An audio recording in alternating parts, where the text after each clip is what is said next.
Ero kamano dwe winjo pachi ariyo adek auchiel nono kaka inyalo yudo na jokedne ratich oganda Bob Njagi kod Nicholas Seyo koro tudo jatend piny Kenya William Ruto kod meko margi e piny libamba mar Uganda kane gilero midhiero mane gikale thuolo mar ndalo 38 manogeng'negi e pinyno.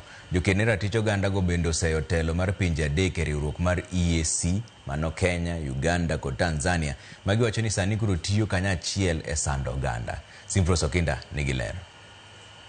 Jokedne ratich oganda e pacho ka mano Bob Njagi kod Nicholas Seyo mano we thuolo juma mokalo tok magi kendo geng'negi e piny libamba ma Uganda oloso kod jofwambe thuolo mokwongo kawuono ewi midhiero mane gikalo e lwet jolweny e piny Uganda e thuolo mar ndalo 38. Jokedne ratich oganda go wacho ni gidhi Uganda e yore mag ohala kendo bedo ni gin kod obok mayienegi limbo pinje Afrika ma Ugwe ne ok giparo ni safar margi ne gima lich. So we crossed the border on 29th. We met the group that we wanted to meet with because those are our comrades. They are our sister group in Uganda.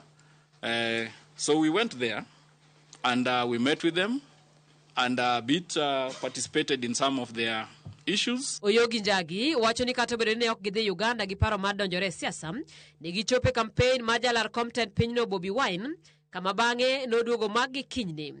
Meko makoro gitudo godo jatend piny ma pacho ka William Ruto. As we got to Kampala, the vehicle had a problem and we parked the vehicle at the petrol station called Starbucks.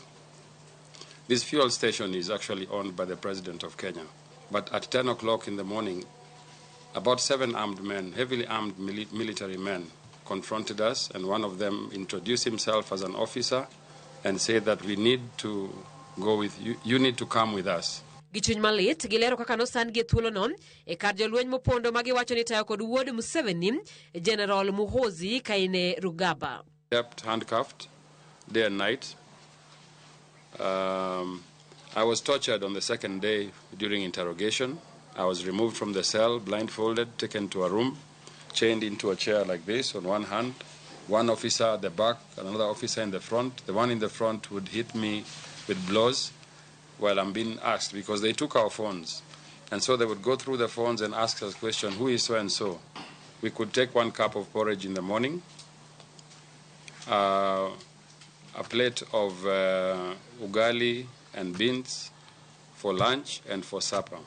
That is the menu for 38 days. I opted to fast from those meals as a sign of protesting because I know prayer works.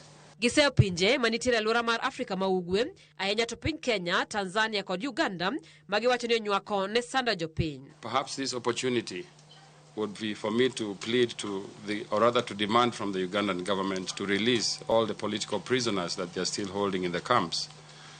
We have the brother to the Internal Affairs Minister, his own brother, the Minister for Internal Affairs, Mutafiri.